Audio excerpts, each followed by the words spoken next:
다 함께 성경 봉독하도록 하겠습니다. 우리 함께 보실 말씀은 요한복음 20장 1절에서 23절 말씀입니다. 요한복음 20장 1절에서 23절 말씀입니다.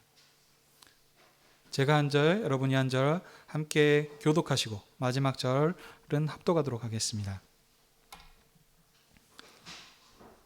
안식 후 첫날 일찍이 아직 어두울 때 막달라 마리아가 무덤에 와서 돌이 무덤에 옮겨진 것을 보고 시몬 베드로와 예수께서 사랑하시던 그 다른 제자에게 달려가서 말하되 사람들이 주님을 무덤에서 가져다가 어디 두었는지 우리가 알지 못하겠다 하니 베드로와 그 다른 제자가 나가서 무덤으로 갈새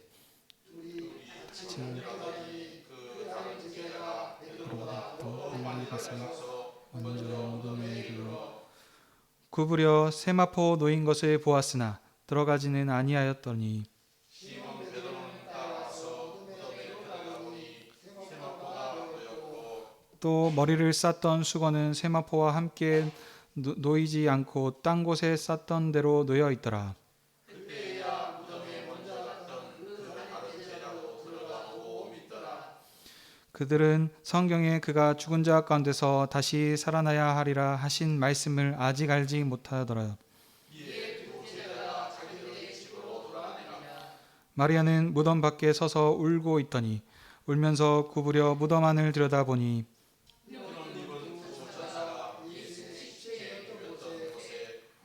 머리편에 발편에 앉았던 천사들이 이르되 여자여 어찌하여 우느냐 이르되 사람들이 내 주님을 옮겨다가 어디 두었는지 내가 알지 못함이니이다. 이 말을 하고 뒤로 돌이켜 예수께서 서 계신 것을 보았으나 예수이신지를 알지 못하더라. 예수께서 이르시되 여자여 어찌하여 울며 누구를 찾느냐 하시니 마리아는 그가 동산지기인 줄 알고 이르되 주여 당신이 옮겼거든 어디 두었는지 내게 이르소서 그리하면 내가 가져가리이다. 예수께서 마리아가 시온을 마리아가 돌이켜 이 말로 라보니 하니 이는 선생님이라 하니라. 예수께서 이르시되 나를 붙들지 말라 내가 아직 아버지께로 올라가지 아니하였노라. 너는 내 형제들에게 가서 이르되 내가 아버지 곧 너희 아버지 내 하나님 곧 너희 하나님께로 올라간다 하라 하시니라. 막달라 마리아가 가서 제자들에게 내가 주를 보았다 하고 또 주께서 자기에게 이렇게 말씀하셨다 이르니라. 이날 곧 안식 후 첫날 저녁 때에 제자들이 유대인을 두려워하여 모인 곳의 문들을 닫았더니 예수께서 오사 가운데 서서 이르시되 너희에게 평강이 있을지어다. 이 말씀을 하시고 손과 옆구리를 보이시니 제자들이 주를 보고 기뻐하더라. 예수께서 또 이르시되 너희에게 평강이 있을지어다. 아버지께서 나를 보내신 것 같이 나도 너희를 보내노라. 이 말씀을 하시고 그들을 향하사 술을 드시며 이르시되 성령을 받아. 다 같이 너희가 누구의 죄든지 사하면 사하여질 것이요 누구의 죄든지 그대로 두면 그대로 있으리라 하시니라. 아멘. 네, 자리에 앉아 주십시오.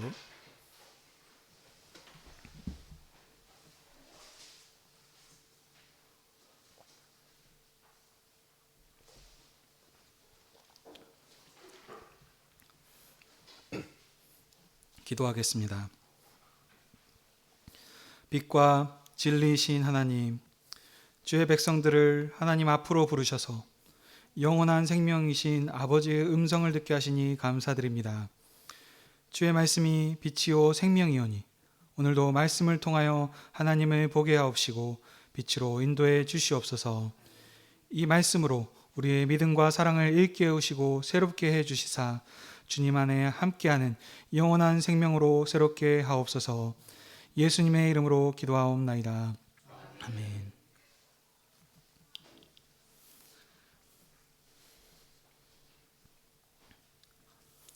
오늘은 요한복음 20장 1절에서 23절의 말씀을 가지고 나를 보내신 것 같이 나도 너희를 보내노라 하는 제목으로 함께 은혜를 나누길 원합니다. 요한복음의 기록 목적은 믿는 자들에게 예수께서 하나님의 아들 그리스도이심을 믿고 그 이름을 힘입어 생명, 영생을 얻게 하기 위해서입니다. 요한은 예수님을 확실하게 믿고 주님 안에 함께 거함으로 영원한 생명을 누리고 복음의 증인이 되리라고 말합니다. 이를 위해서 요한복음은 예수님께서 하나님의 아들이심을 두 부분으로 나누어서 증거합니다. 첫 번째 부분은 1장부터 12장으로 여기서는 여러 가지 표적으로 예수님께서 하나님의 아들이시며 영원한 생명을 주시는 분으로 증거합니다.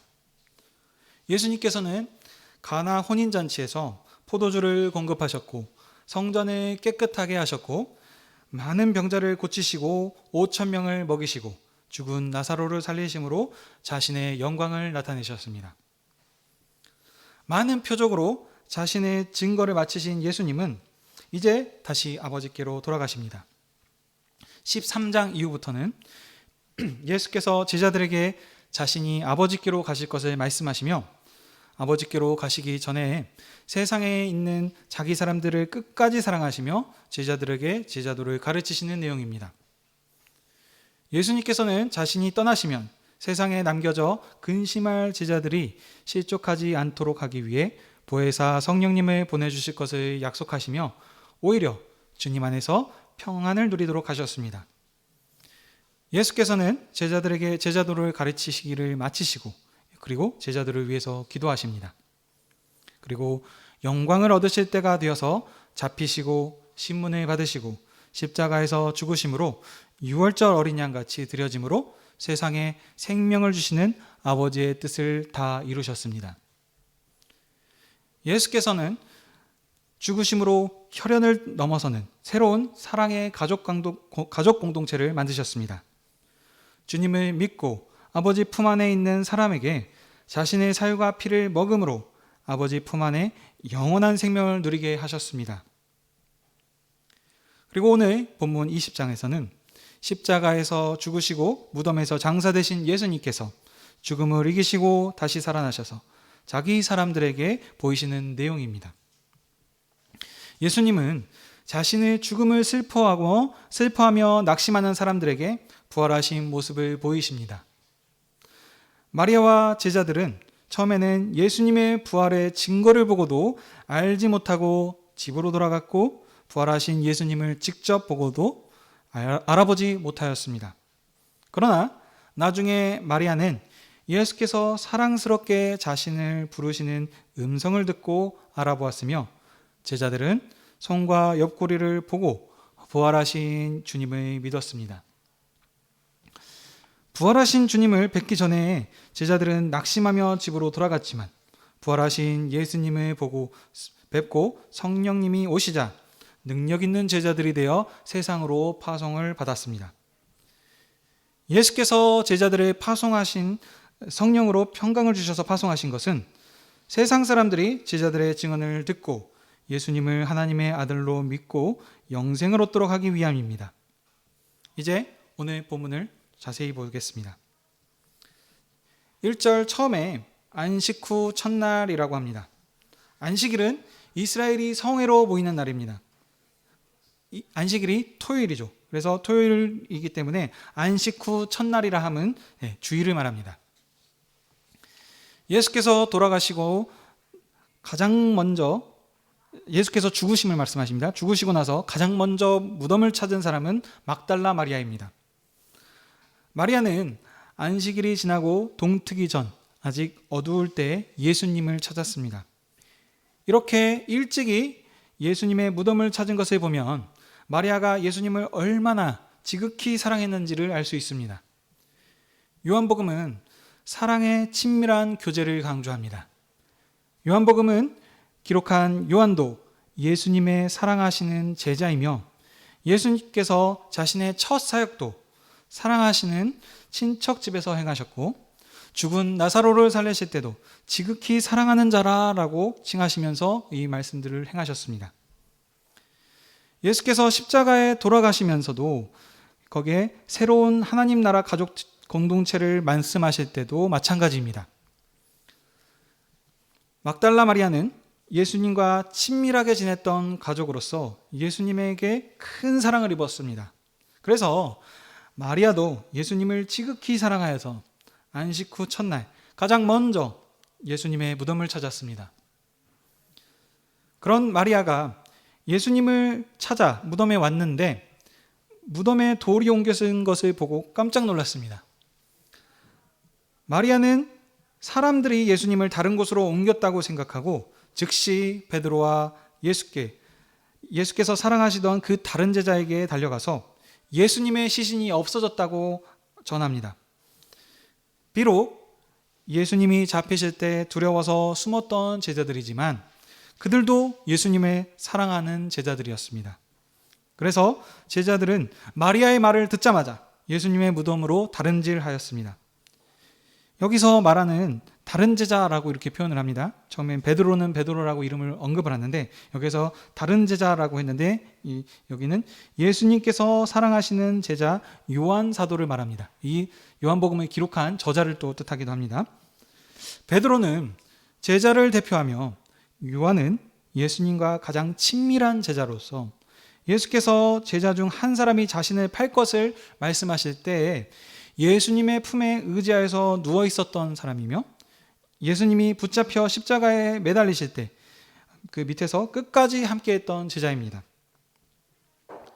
요한복음은 둘이 같이 달려갔는데 베드로보다 예수께서 사랑하시던 제자인 요한이 먼저 도착했다라고 기록합니다. 왜냐하면 요한복음의 기록 특징은 예수님을 사랑하는 사람을 앞세우기 때문입니다. 예수님을 가장 사랑했던 요한이 먼저 도착해서 세마포 놓인 것을 보았으나 그 안에 들어가진 않았습니다. 무덤을 확인한 자는 제자의 대표인 베드로입니다. 무덤에 들어가 보니 세마포가 놓여 있고 예수님을 쌌던 수건도 놓여 있었습니다. 이것은 마리아가 그들에게 알렸던 소식과는 다르게 사람들이 예수님의 시신을 옮기지 않은 증거입니다. 만약 사람들이 예수님의 시신을 옮겼다면 세마포와 그 수건이 함께 옮겨졌을 것입니다. 그런데 그 자리에 남겨져 있었던 그 세마포는 예수님께서 사람들에 의해서 옮겨진 것이 아니라 부활하신 증거입니다. 베드로가 들어간 후에 요한도 뒤따라가 들어가서 그것을 보고 믿었습니다. 여기서 믿었다라고 하는 말은 예수님의 부활을 믿었다는 것이 아니라 예수님께서 안 계신 것을 확인하였다라는 뜻입니다. 제자들은 주님의 부활을 아직 알지 못했습니다. 왜냐하면 진리의 성령님이 오시면 그 제자들을 모든 진리 가운데서 인도하시리라 말씀하셨는데 아직 성령님이 오시지 않았기 때문입니다. 그래서 제자들은 아직 예수께서 부활하신 것을 깨닫지 못한 채 집으로 돌아갔습니다. 제자들은 무덤을 떠났지만 주님을 사랑하는 마리아는 무덤을 떠날 수가 없었습니다. 왜냐하면 지극히 사랑하는 예수님을 아직 만나 뵙지 못했기 때문입니다. 그래서 마리아는 무덤을 떠나지 못하고 아쉬워하면서 울면서 무덤 안을 들여다봅니다. 그때 마리아는 흰옷 입은 두 천사가 예수님의 머리편과 다리편에 앉아 있는 것을 보았습니다. 천사들은 울고 있는 마리아에게 어찌하여서 우느냐 하면서 묻습니다. 이게 공관복음에서를 보시면 천사가 돌 무덤을 여는 권능의 천사로 증거하는데요. 요한복음의 천사는 제자들과 함께 하신 예수님처럼 친근한 천사의 모습으로 기록합니다. 마리아는 천사들에게 사람들이 주님을 어디에 뒀는지 알지 못해서 운다라고 대답합니다. 그때 예수께서는 아버지께로 가시는 길을 돌이키셔서 자신을 찾으며 울고 있는 마리아를 찾아오셨습니다. 예수님께서 두려워하는 제자들을 떠나시지 못한 것처럼 울고 있는 마리아를 그냥 두고 가실 수가 없으셨습니다. 그래서 아버지께로 가시다가 말고 다시 돌이키셔서 마리아에게 오셔서 어찌하여서 울며 누구를 찾느냐 하며 마리아를 친히 위로하십니다. 그러나 마리아는 너무나 슬픈 나머지 예수님을 보고도 그가 주님이신지를 알아보지 못했습니다. 마리아는 예수님을 보고도 그가 동산지기인 줄 알고 당신이 주님을 옮겼으면 어디에게 두셨는지 알려주십시오 라고 합니다. 마리아는 예수님의 시신을 자신이 가져가겠다라고 합니다. 마리아는 예수님을 임시 무덤이 아니라 조상의 묘지에 장사하기 위해서 새벽부터 기다렸던 것입니다. 예수님을 사랑해서 새벽부터 기다리며 울고 있는 마리아를 예수님께서 사랑의 음성으로 부르십니다. 마리아를 찾아오신 예수님은 참 목자장이십니다.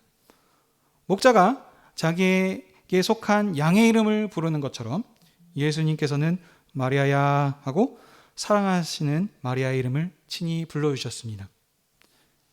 자기 목자의 음성을 아는 양처럼 마리아는 주님의 음성을 듣고 자신이 부르신 이가 예수님이시구나 라는 것을 깨달았습니다. 주님을 사랑해서 주님이 계신 곳이면 어디든지 늘 주님과 함께했던 마리아는 주님께서 자신을 부르시는 그 음성이 너무나도 친근하고 그 말씀이 익숙했을 것입니다. 그래서 마리아는 주님의 음성을 듣고 주님을 알아보고 예수께서 다시 살아나신 것을 알았습니다. 죽은 줄로 알았던 주님께서 부활하셔서 자기 곁에 계심을 보고 이제 마리아는 주님이 주시는 위로와 평강을 얻고 기쁨을 충만하였습니다. 사랑하는 예수님을 본 마리아는 너무나 기뻐서 주님을 붙들려고 했습니다. 그러나 예수님께서는 자신을 붙들지 말라라고 말씀하십니다. 왜냐하면 아직 아버지께로 올라가지 않으셨기 때문입니다. 요한복음은 예수님의 부활을 아버지께로 올라가시려고 부활하신 것으로 기록하고 말씀합니다. 마태복음에서는 예수님의 부활을 유대인들이 예수님의 부활을 부인하기 때문에 예수께서 하나님의 아들이심을 확증하기 위해서 부활을 하신 것이라고 기록하는데, 요한복음의 부활은 아버지께로 가시기 위한 부활입니다. 왜냐하면 예수님께서 아버지께로 가셔야만 제자들을 더 좋은 처소로 인도하실 수 있기 때문입니다.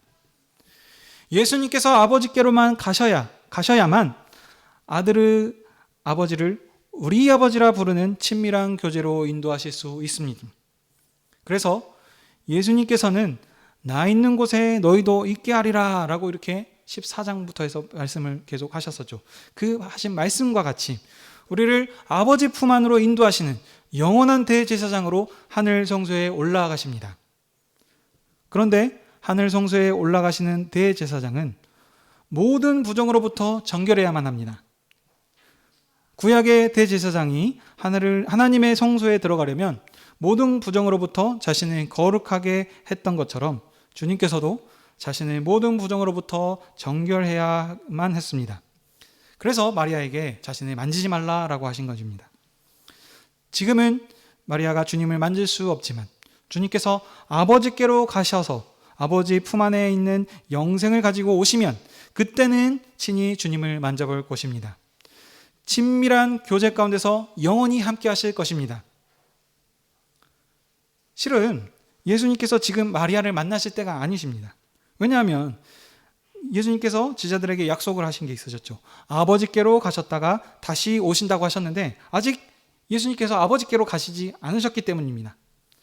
하지만 마리아가 너무 슬피 울고 있었기 때문에 주님께서는 그 모습을 그냥 지나치실 수가 없으셨습니다. 그래서 주님께서는 그냥 가시지 않으시고 아버지께로 가시기 전에 슬퍼하는 마리아를 위로하시려고 다시 오셨습니다.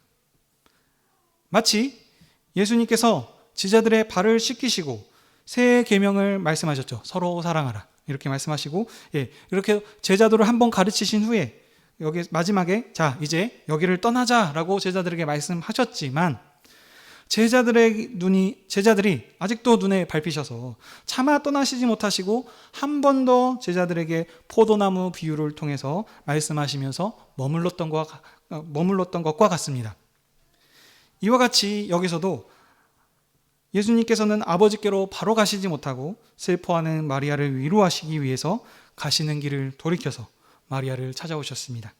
그래서 요한복음은 사랑의 복음입니다. 그리고 주님께서 마리아에게 내가 곧 아버지께로 올라가신다고 이 소식을 형제들에게 전하라고 하셨습니다.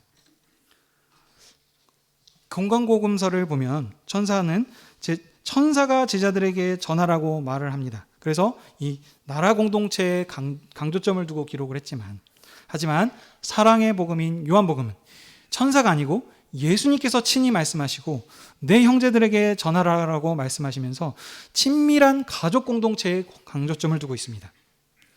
이처럼 예수께서는 하나님 아버지를 우리 아버지로 하는 새로운 가족 공동체를 지으시려고 아버지께로 올라가십니다. 그러므로 예수께서 아버지께로 올라가시면 이제 제자들을 한 형제로 하는 가족 공동체로 지으실 것입니다. 예수님을 뵙고 모든 것을 들었던 마리아는 이제 슬퍼하지 않고 또 다름질합니다. 죽은 줄로만 알았던 주님을 보고 마리아는 이제 기쁨이 충만하여서 즉시 제자들에게 달려가서 내가 주를 보았다라고 하면서 기쁨의 소식을 전했습니다. 그리고 주님께서 이르신 것과 같이 이제 주님이 아버지께로 가신다는 소식을 전했습니다. 19절에 예수님께서는 아버지께로 가셨다가 안식 후 첫날 저녁 때에 제자들을 찾아오셨습니다. 저녁은 해가 지고 어두워지는 시간이죠. 빛이셨던 예수님께서 떠나시고 죽으시자 제자들은 빛이 사라진 어둠 속에 있는 것과 같습니다. 제자들은 유대인을 두려워해서 한 곳에 모여서 그 모인 모든 문들을 닫고 숨어 있었습니다. 제자들이 유대인을 두려워한 것은 어찌 보면 당연한 일입니다. 왜냐하면 자신들이 그렇게 따르던 예수님을 십자가에 못 박았던 유대인들이 이제는 예수님을 따르던 자신들도 죽일 수 있었기 때문입니다. 이런 상황에서 주님께서 호련히 제자들에게 나타나셨습니다. 모든 문들이 전부 닫힌 곳에서 나타나셨기 때문에 아마도 부활하신 주님께서 벽을 통과하셔서 나타나신 것을 알 수 있습니다. 그런데 여기서 자세히 기록하지 않는 것은 여기가 강조점이 아니라는 겁니다. 예수님께서는 속히 오리라 약속하신 대로 아버지께로 가셔서 영광을 얻으시고 날이 바뀌기 전에 그날 저녁에 바로 찾아오셨습니다. 안식 후 첫날 일찍이 동이 트기 전에 마리아를 찾아오신 주님께서 바로 그날 저녁에 제자들에게 찾아오셨습니다. 마치 울고 있는 마리아를 염려해서 가시다가 돌아오신 것처럼 주님께서는 그 두려워하고 있는 이 제자들이 걱정돼서 지체하실 수가 없으셨습니다. 그래서 그날 밤에 두려워 떨고 있는 제자들에게 속히 찾아오셨습니다. 그리고 새벽에 아직 어두울 때 슬퍼하는 마리아를 찾아오셔서 마리아야 하고 사람의 음성으로 그를 부르시면서 위로하셨던 것처럼 이제 저녁 때에 두려워하는 제자들에게 찾아오셔서 너희에게 평강이 있을지어다 라고 말씀하셨습니다. 평강이 있을지어다는 유대인의 인사 표현입니다. 말에는 그 나라의 문화가 들어 있습니다. 우리나라에서는 인사를 어떻게 하죠? 안녕하세요 라고 하죠. 안녕은 아무 걱정이나 탈이 없이 평안한다라는 것을 뜻하는 말로 외적의 침입이 많은 우리나라의 상황이 반영된 인사입니다. 그날 하루를 넘기고 안녕하셨습니까? 라고 하는 것이 이런 지금 그 문화화를 반영한 말입니다. 또 보시면 일제강점기가 우리가 있었죠. 일제강점기 때 가난한 상황에서는 끼니를 해결하는 것이 중요한 일이었기 때문에 식사하셨습니까? 라고 안부를 묻는 것이 대표적인 인사였습니다. 이와 같이 그러면 지금 이 성경에서 기록하고 있는 여기 유일하신 하나님을 믿는 하나님을 섬기는 유대인의 문화에서는 주님의 평강이 있기를 바랍니다 라는 인사가 대표적인 인사였습니다. 이 문화가 영어권으로 그대로 흘러와서 영어로 뭐라 그러죠? God bless you 하면서 이렇게 사용을 된 겁니다.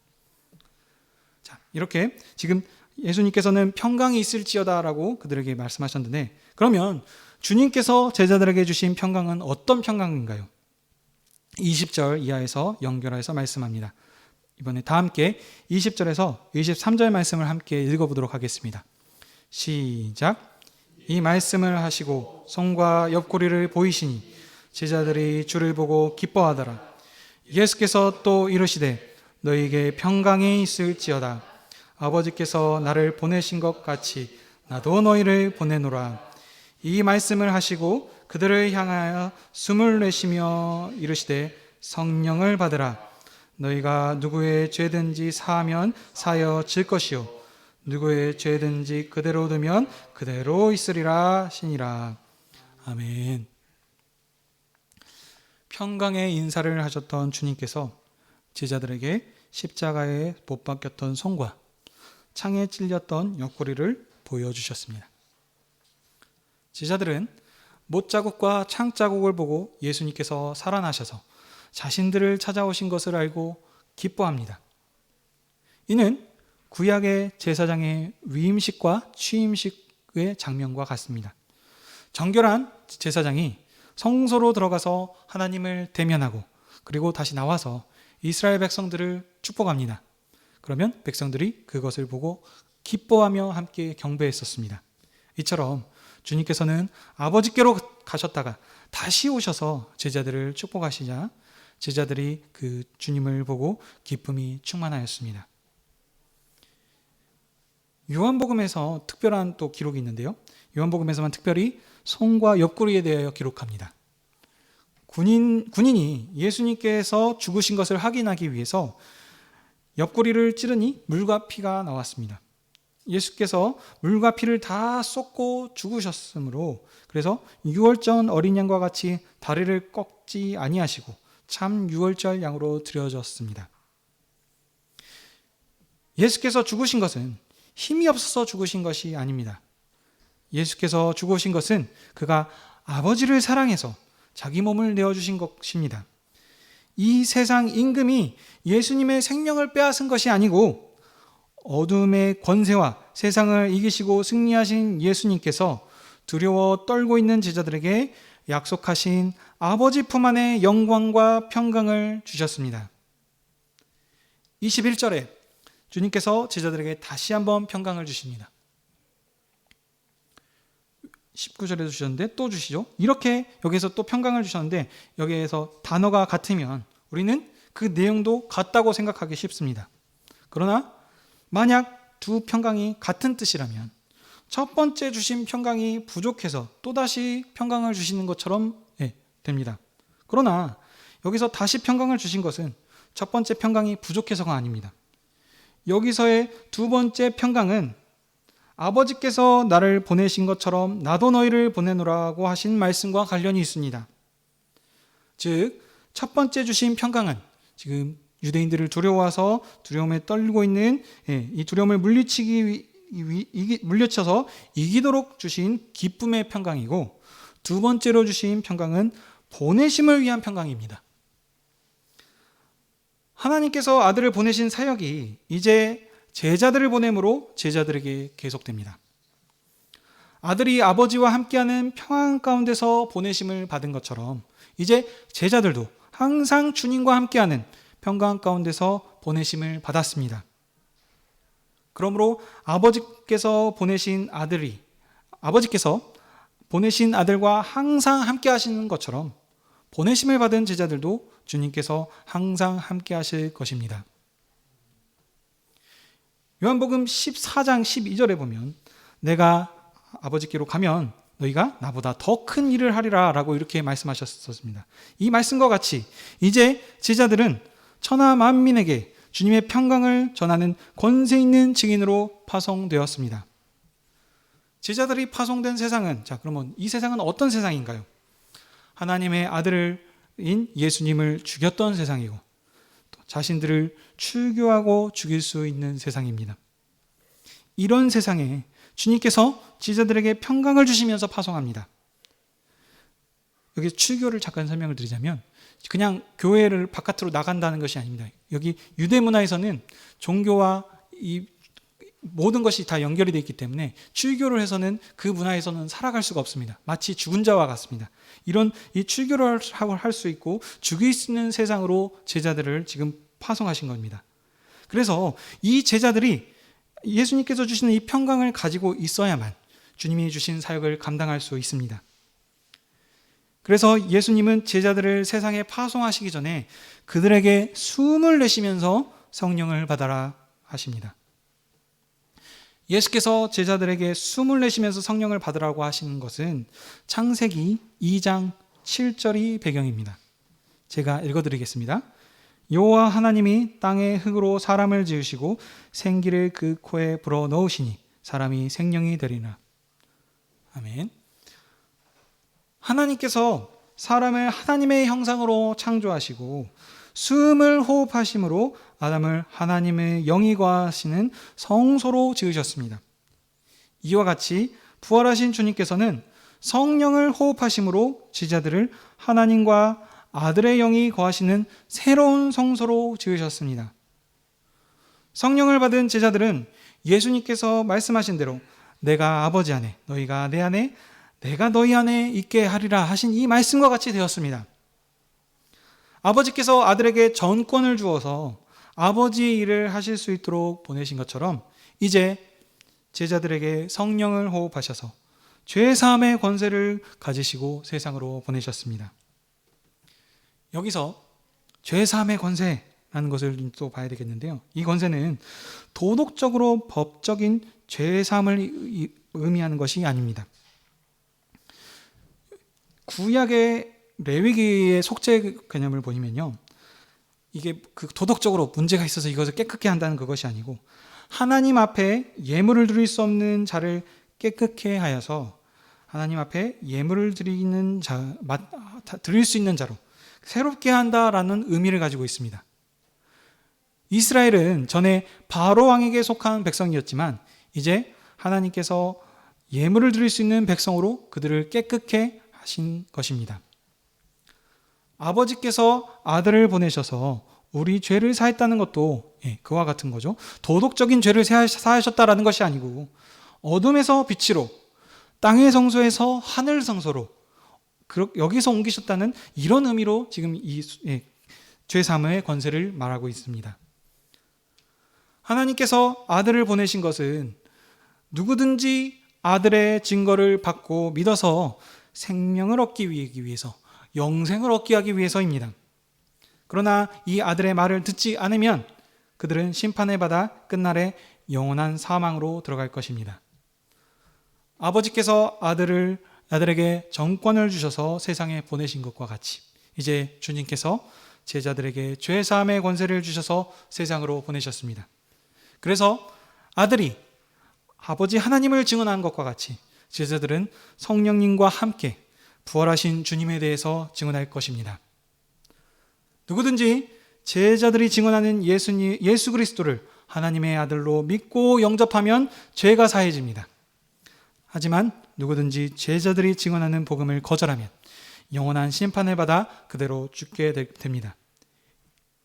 이처럼 주님께서는 제자들을 세상을 깨끗하게 하셔서 씻기기 위해서 아버지 품으로 인도하는 권능의 증인으로 세상에 보내셨습니다.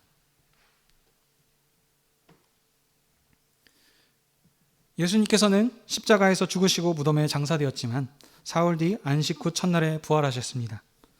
마리아는 예수님을 사랑하여서 아침 일찍이 예수님의 무덤에 갔지만 빈 무덤을 보고 놀라서 그 소식을 제자들에게 전합니다. 마리아와 제자들은 예수님의 빈 무덤과 세마포를 보고도 예수님이 부활하신 것을 알지 못하고 슬퍼하며 두려워했습니다. 부활하신 예수님은 슬퍼하는 마리아를 찾아오셔서 마리아야 하고 친밀하게 부르시며 부활하신 모습을 보이시면서 마리아를 위로하셨습니다. 그리고 예수님은 아버지께로 가셨다가 두려워 떨고 있는 제자들에게 찾아오셔서 평강을 주셨습니다. 주님께서는 제자들을 위해서 손에 못자국과 옆구리에 창자국을 보여주셨습니다. 그리고 성령을 주셔서 제자들을 세상에 파송하셨습니다. 부활하신 주님을 뵙기 전에 제자들은 두려워하면서 집에서 숨어 있었지만 부활하신 예수님을 뵙고 성령이 오시자 능력 있는 제자들이 되어 세상으로 파송을 받았습니다. 예수님께서 십자가에서 죽으신 것은 세상 임금을 이길 힘이 없으셔서가 아닙니다. 예수님은 하나님 아버지의 보내심을 받아서 하나님의 모든 권한을 가지고 이 땅에 오셨습니다. 그러나 아버지를 사랑하셨기 때문에 아버지의 뜻대로 순종하여서 세상을 위하여서 자기 몸을 내어주셨습니다. 예수님의 죽으심은 하나님의 실패가 아니고 오히려 아버지의 뜻을 이루심으로 영광을 얻으신 것입니다. 참 유월절 어린 양으로 드려짐으로 구약의 언약을 완성하신 것입니다. 십자가에서 죽으신 아들은 세상 임금과 사망의 권세를 이기시고 사흘 만에 살아나셨습니다. 부활하신 아들은 약속대로 아버지 품으로 가셔서 처소를 예비하시고 다시 오셔서 제자들에게 성령을 주시며 세상이 줄 수 없는 영원한 평강을 주셨습니다. 예수께서 아버지께로 가신다고 말씀하시자 제자들은 주님이 어디로 가신지 알지 못한다고 말했고, 예수님이 붙잡히시자 전부 도망하였고 유대인들이 무서워서 모든 문을 닫고 집에 숨어 있었지만, 이제 주님이 주신 평강을 받은 제자들은 다시는 유대인을 두려워하지 않으며 세상을 두려워하지 않았습니다. 아버지께서 보내신 아들과 항상 함께 하신 것처럼 제자들도 성령님께서 항상 함께 하시며 모든 것을 가르치시고 예수님께서 말씀하신 모든 것을 생각나게 하셨습니다. 아들이 보내심을 받은 아버지에 대하여 증언하신 것처럼 제자들도 보내신 아들의 부활을 증언하였습니다. 이 사도들의 증언을 통해서 초대교회가 세워졌습니다.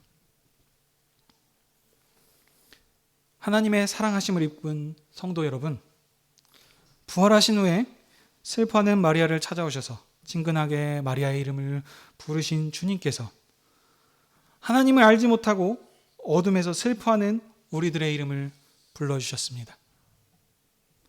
사망 권세 아래서 두려워하는 우리들을 하나님의 품 안으로 인도하셨습니다. 아버지와 아들의 영을 주셔서 우리 몸을 하나님이 거하시는 성전 삼으시고 주님의 몸의 공동체로 삼아주셨습니다. 그리고 오늘도 주님께서 주님의 상 앞에서 주님의 교회 지체들을 한 사람씩 이름을 부르시고 우리에게 말씀하십니다.